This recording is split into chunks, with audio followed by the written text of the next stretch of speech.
presentasi. Kami dari kelompok 4 yang beranggotakan saya sendiri, Jeremy Biantoro dengan NIM 053, Frederick Bogu dengan NIM 028, Krisela Tatipikalawan dengan NIM 034, dan Patricia Makaleu dengan NIM 038 akan mempresentasikan review dari materi kami, yaitu SAR dan KISAR.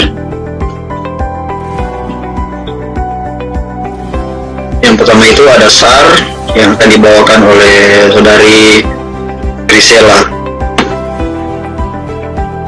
Baiklah, struktur activity relationship atau SAR dapat diketahui untuk merancang suatu obat agar menjadi lebih baik, atau SAR dapat dikatakan sebagai makro timbal.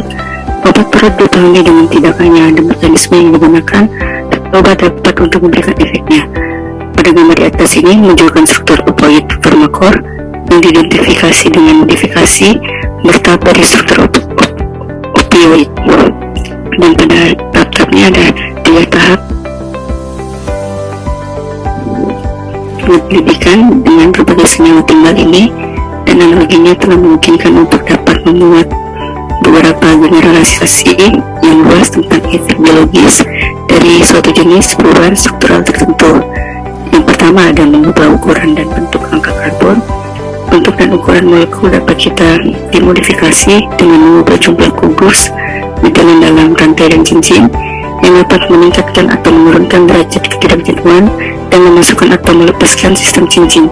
Yang kedua ada stereokimia timbal, merupakan sifat fisiokimia dari molekul obat yang tidak berfungsi dengan apa yang ada di dalam molekul. Tetapi ada pengetahuan spesial dari kelompok-kelompok ini, kita dapat mempertimbangkan hubungan ciri stereokimia, senyawa timbal, dan aktivitas biologisnya.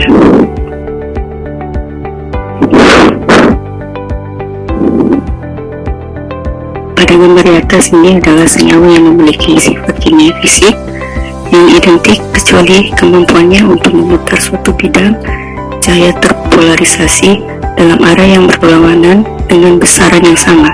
Sedangkan enantiomer dapat disebut sebagai senyawa kiral, contohnya pada antipoda atau enantiomer sebagai contoh. Suatu isomer dapat diubah menjadi zat beracun atau dapat mempengaruhi metabolisme obat lain.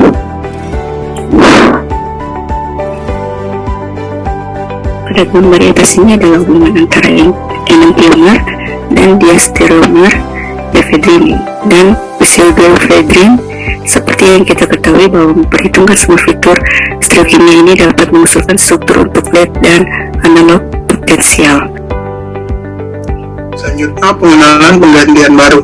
Penggantian senyawa yang baru mungkin menempati posisi yang sebelumnya tidak dapat diganti dalam senyawa penuntun ataupun pengganti yang telah ada. Setiap pengganti baru akan memberikan sifat kimianya, baik itu sifat farmakokinetik dan farmakodinamik. Bisa dilihat pada gambar di bawah ini merupakan gambar dari Harmis dan Am. Selanjutnya pengenalan kelompok dalam posisi yang tidak diganti. Pengenalan kelompok manapun akan selalu muncul dengan ukuran dan bentuk yang berbeda dengan senyawa tertentu. Bisa dilihat pada gambar di bawah ini merupakan gambar dari nino dan diato metilation dari gugus hidroksil fenolit dari paracetamol. Selanjutnya, pendahuluan sebuah kelompok dengan mengganti sebuah kelompok yang sudah ada. Penggantian ini seringkali dibuat dengan menggunakan konsep isoteres. Bisa dilihat pada layar di atas merupakan tabel dari contoh isoteres, di mana setiap baris horizontal mewakili sekelompok struktur yang isotermik.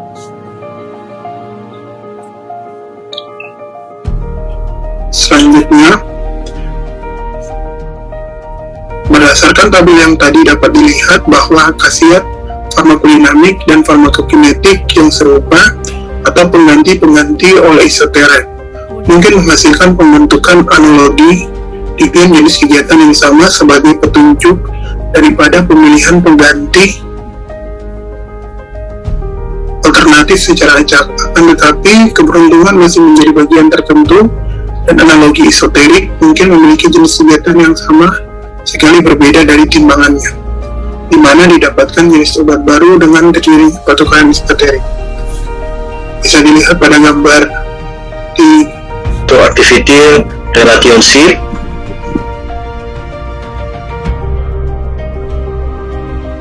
Terdapat 3 fase siklus analisis dalam penemuan molekul obat baru, yaitu yang pertama ada desain, yang kedua ada sintesis, dan ketiga ada pengujian.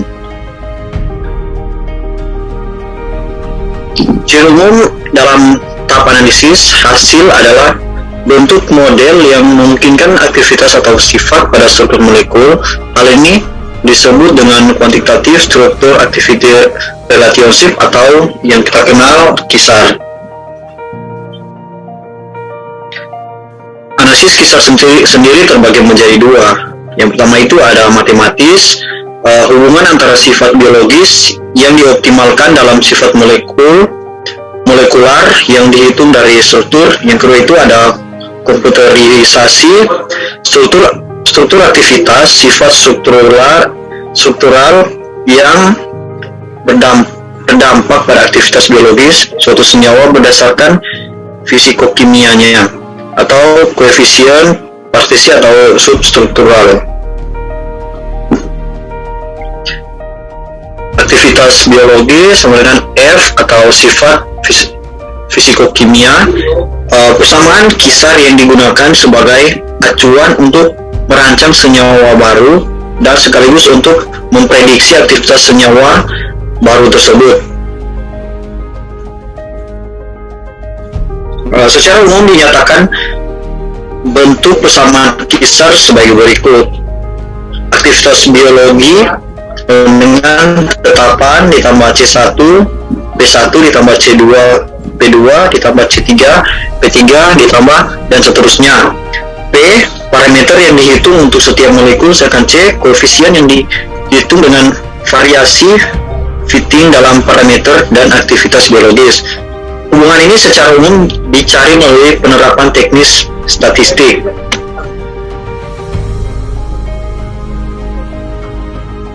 Perancangan obat adalah ada beberapa tahap, yaitu yang pertama menemukan senyawa obat, kedua mendesain senyawa obat dan mengoptimasi struktur dengan metode semi-empirik atau AM1 dan PM3. Yang ketiga ada memvariasikan substituen pada senyawa obat yang dianalisis. Yang keempat, pengembangan aktivitas senyawa obat pada target. Selama 2 tahun terakhir, kimia medisinal sudah bergeser untuk cara merancang suatu molekul yang telah dibuat menjadi lebih efektif dalam efek terapeutiknya. Pada tahun 1868, Brown dan Fraser atau formulasi pertama KISAR. Richard Mayer dan Overton menemukan hubungan linear antara lipofisilitas yang dinyatakan sebagai koefisien kelarutan atau partisi O per W atau oil water dan efek biologis. Tahun 1930-an, Elhamed menghubungkan sifat elektronik dengan asam dan basa organik dan konstanta kesetimbangan dan relativitasnya. Oke, kita masuk ke yang berikut adalah deskriptor molekul yang digunakan dalam KISAR. Informasi harus membuat deskriptor struktur senyawa bergantung pada 2 faktor utama. Yang pertama adalah representasi molekul senyawa, yang kedua algoritma yang digunakan untuk perhitungan deskriptor. Ada 3 tipe utama parameter awalnya, adalah pertama hidrofobik, yang kedua elektronik, dan yang ketiga sterik. Oke, materi metode KISAR 2 dimensi dibawakan oleh baik, kita termasuk dalam metode kisar 2 dimensi. Untuk metode kisar 2 dimensi ini, metode kisar dianalisis dari 2 sudut pandang, yaitu yang pertama jenis parameter struktural yang digunakan untuk mengkarakterisasi identitas molekul mulai dari representasi molekul yang berbeda dari rumus kimia sederhana hingga konformasi tiga dimensi. Untuk yang kedua itu prosedur matematika yang digunakan untuk mendapatkan hubungan kuantitatif antara parameter struktural dan aktivitas biologis. Di sini terdapat dari analisis Hans, yaitu model dari energi bebas. Nah, di sini terdapat persamaan. Ya, persamaan ini di sini ada notasi C, di mana ini menunjukkan konsentrasi obat yang menghasilkan respon aktivitas biologis. Yang di sini ada I juga merupakan inhibitor, L merupakan letal, E merupakan efektivitas. Notasi K1 sampai K4 menunjukkan tetapan persamaan regresi. Dan notasi P itu adalah tetapan hidrofobisitas. Notasi sigma yaitu tetapan yang menyebutkan sifat elektronik. Notasi ES yaitu tetapan yang menyatakan sifat sterik. Nah, untuk perkembangan di bidang ilmu kimia medisinal itu terutama pada perancangan obat baru yang menggunakan disiplin ilmu yang dikenal sebagai hubungan kuantitatif struktur aktivitas atau yang disingkat dengan HKSA, dimulai pada tahun 1964. Nah, di sini pada tahun 1969 Corwin Hans memperluas konsep hubungan energi bebas linear untuk menggambarkan keefektifan molekul secara biologis. Hans mengusulkan bahwa kerja obat bergantung itu pada 2 proses. Yang pertama, perjalanan dari titik masuk tubuh ke tempat kerja yang melibatkan lewatnya rangkaian membran. Oleh karena itu, terkait dengan partisi koefisien log P lipofilik yang dapat dijelaskan dengan teori Achard. Nah, di sini terdapat gambar dari titik kerja dari hasil analisis. Nah, yang kedua itu interaksi dengan situs reseptor yang pada gilirannya bergantung pada satu masal kelompok substituen yaitu sterik, kedua desintas elektron pada kelompok lampiran yang disebut dengan elektronik. Nah, dalam analisis ini terdapat 2 parameter yang digunakan, yaitu linear dan non-linear sesuai dengan aktivitas biologis pada yang berbeda-beda parameter. Nah, di sini dapat dilihat persamaan-persamaan tersebut, persamaan linear dan non-linear. Nah, di sini jika ada variabel independen yang disimbolkan dengan M harus dipertimbangkan.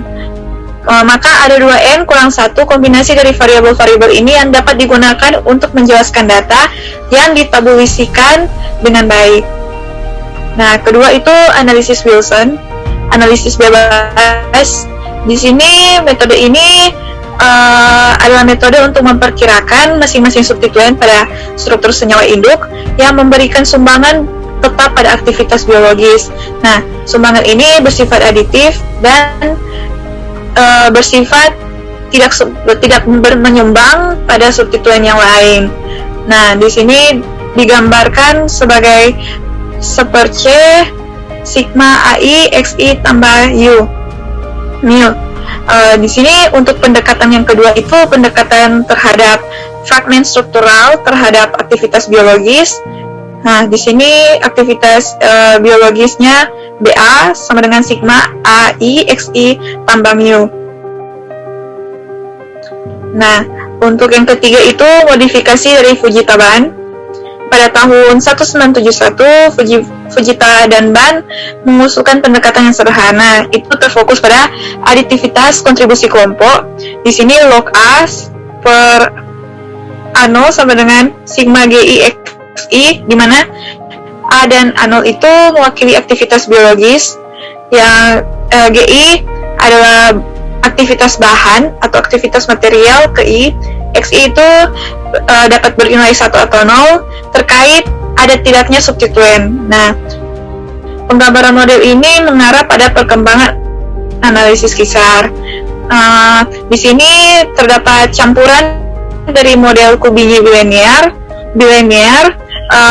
dan penyempurnaan dengan menggunakan model parabola. Nah, dapat dilihat persamaannya. Nah, selain dari 3 metode tadi, ya dari Hans, Fujita, dan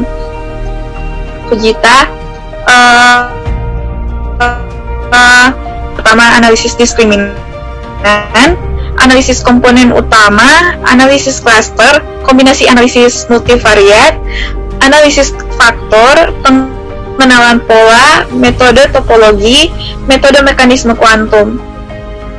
Nah, untuk selanjutnya itu pendekatan fungsi genetik. Nah, di sini pendekatan fungsi genetik ini menggunakan algoritma GFA yang menawarkan pendekatan baru untuk membangun model aktivitas struktur. Secara otomatis, model kisar menggunakan algoritma genetika dan alat pemodelan statistik. Nah, algoritma GFA ini dikembangkan oleh Dr. David Rogers, di mana GFA ini berbasis genetik yang menggabungkan algoritma genetika Cohen dan regresi adaptif multivariat Friedman-Marx. Di sini menggunakan persamaan lack of it. Selanjutnya untuk metode 3 dimensi kisar. Nah, di sini terdapat beberapa metodenya, yaitu analisis bentuk molekul, perbedaan topologi, analisis bidang molekuler, setiap organisasi individu atau SOMFA, ada analisis gerakan molekuler, komparatif atau koma, dan hypothetical active site lattice.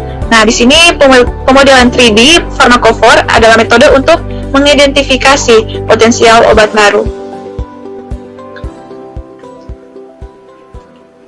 Untuk selanjutnya, selain ada metode dari 3D, ada metode 4 dimensi, 5 dimensi, 6 dimensi, di mana metode analisis 4 dimensi itu kisar menggabungkan kebebasan konformasi dan penyelarasan ke dalam pengembangan model 3D kisar untuk pelatihan data aktivitas struktur dengan melakukan rata-rata ensemble 4D. Nah, untuk 5 dimensi ini berkaitan dengan enzim, di mana dimensi kelima dalam 5 dimensi kisar adalah kemungkinan untuk mewakili ensemble hingga 6 model induced fit yang berbeda. Untuk metode 6 dimensi itu memungkinkan evaluasi simultan dari berbagai model solvasi. Dikembalikan kepada moderator. Baiklah, presentasi atau paparan materi dari kami, yaitu Sadan Kisar,